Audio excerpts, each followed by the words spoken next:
60대 중반의 김 선생은 몇 달 전부터 손바닥이 가려웠습니다. 처음에는 대수롭지 않게 생각했습니다. 피부가 건조해서 그런가 보다 싶었습니다. 보습제를 발랐지만 나아지지 않았습니다. 오히려 더 심해졌습니다. 밤에 잠을 잘 수 없을 정도로 가려웠습니다. 김 선생은 참다 못해 병원에 갔습니다. 의사가 검사를 했습니다. 그리고 충격적인 말을 했습니다. 간에 문제가 있을 수 있습니다. 김 선생은 놀랐습니다. 손바닥이 가려운 것이 간과 무슨 관계가 있다는 걸까요? 의사는 설명했습니다. 손바닥 가려움증은 간 질환의 초기 신호일 수 있다고 했습니다. 정밀 검사 결과 김 선생은 지방간과 간 기능 저하 진단을 받았습니다. 만약 그 가려움증을 무시했다면 더 큰 병으로 발전할 수 있었습니다. 오늘 여러분께 들려드릴 이야기는 몸의 어느 부위가 가려울 때 주의해야 하는지, 그리고 그것이 어떤 건강 신호인지에 관한 것입니다. 끝까지 들으시면 여러분도 자신의 몸이 보내는 신호를 정확히 알 수 있을 겁니다. 김 선생이 처음 손바닥 가려움증을 느낀 것은 석 달 전이었습니다. 오른쪽 손바닥이 가끔 간지러웠습니다. 긁으면 잠시 괜찮아졌다가 다시 가려워졌습니다. 김 선생은 별로 신경 쓰지 않았습니다. 나이가 들면 피부가 건조해지는 거라고 생각했습니다. 하지만 시간이 지나면서 증상이 심해졌습니다. 양쪽 손바닥이 모두 가려워졌습니다. 특히 밤에 더 심했습니다. 잠을 자다가 가려워서 깨는 일이 많아졌습니다. 김 선생은 약국에 가서 연고를 샀습니다. 발라봤지만 효과가 없었습니다. 아내가 걱정했습니다. 당신 병원에 가보세요. 뭔가 이상한 것 같아요. 김 선생은 대수롭지 않다고 했습니다. 그냥 피부 문제일 거라고 말했습니다. 하지만 아내는 계속 병원에 가라고 했습니다. 김 선생은 귀찮았지만 결국 병원에 갔습니다. 피부과에 갔습니다.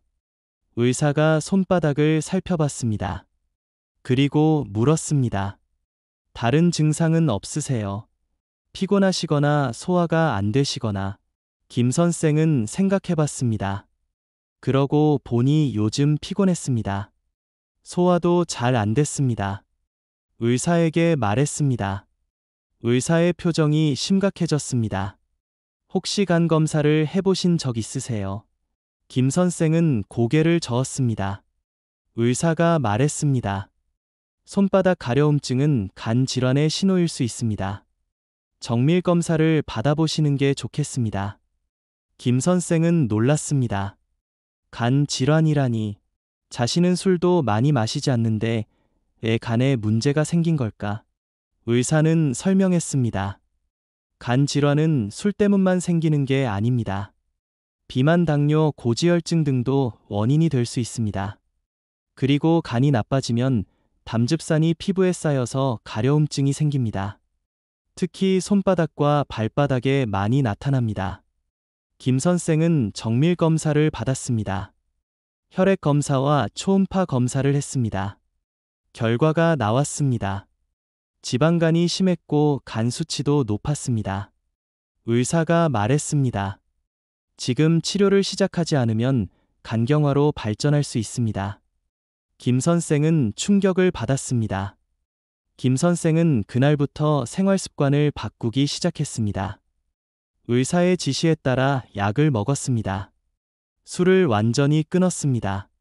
식단도 바꿨습니다. 기름진 음식을 피하고 채소를 많이 먹었습니다.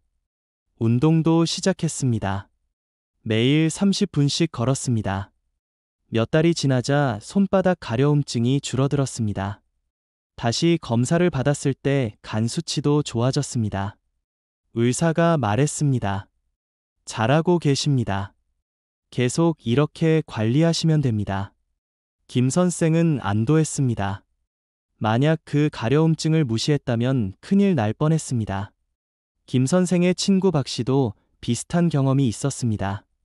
다만 박 씨는 발바닥이 가려웠습니다. 특히 밤에 심했습니다. 이불 속에서 발을 계속 긁었습니다.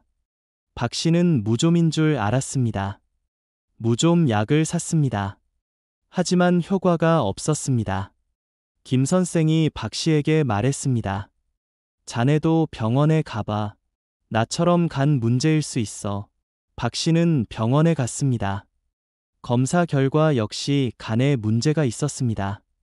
박 씨도 치료를 시작했고 증상이 좋아졌습니다. 손바닥과 발바닥 가려움증 외에도 주의해야 할 부위가 있습니다. 두피가 가려운 경우입니다. 많은 사람들이 두피 가려움증을 비듬이나 지루성 피부염으로 생각합니다. 물론 그럴 수도 있습니다. 하지만 지속적인 두피 가려움증은 당뇨병의 신호일 수 있습니다. 혈당이 높으면 피부가 건조해지고 가려워집니다. 특히 두피에 많이 나타납니다. 50대 후반의 이 씨가 그런 경우였습니다. 이 씨는 몇 달 동안 두피가 가려웠습니다. 비듬 샴푸를 써도 소용없었습니다. 병원에 가서 검사를 받았더니 당뇨 전 단계라는 진단을 받았습니다. 혈당 관리를 시작하자 두피 가려움증도 사라졌습니다. 몸통 가려움증도 조심해야 합니다. 특히 등이나 배가 지속적으로 가려운 경우입니다. 이것은 신장 질환의 신호일 수 있습니다. 신장 기능이 떨어지면 노폐물이 제대로 배출되지 않습니다. 그 노폐물이 피부에 쌓여서 가려움증을 유발합니다. 60대 초반의 최 씨가 그런 경험을 했습니다. 최 씨는 등이 너무 가려워서 등글개를 항상 가지고 다녔습니다. 연고를 발라도 소용없었습니다. 병원에서 검사를 받았더니 만성 신부전 초기라는 진단이 받았습니다. 조기에 발견해서 치료를 시작할 수 있었습니다. 항문 주변 가려움증도 무시하면 안 됩니다. 많은 사람들이 치질이나 습진으로 생각하고 방치합니다. 물론 그럴 수도 있습니다. 하지만 지속적이고 심한 가려움증은 대장 질환의 신호일 수 있습니다. 대장암 초기에 항문 주변이 가려운 경우가 있습니다. 또한 당뇨병 환자도 항문 주변 가려움증이 자주 생깁니다. 혈당이 높으면 곰팡이 감염이 잘 생기기 때문입니다. 다리 가려움증도 주의해야 합니다. 특히 종아리가 자주 가려운 경우입니다. 이것은 혈액순환 장애의 신호일 수 있습니다. 하지 정맥류나 말초 혈관 질환이 있으면 다리가 가렵습니다. 또한 갑상선 기능 저하증도 다리 가려움증을 유발할 수 있습니다. 70대 초반의 정 씨가 그런 경우였습니다. 정 씨는 종아리가 너무 가려워서 긁다가 상처가 났습니다. 병원에서 검사를 받았더니 하지 정맥류가 심했습니다. 치료를 받고 증상이 좋아졌습니다. 얼굴 가려움증도 조심해야 합니다. 특히 눈 주변이 가려운 경우입니다.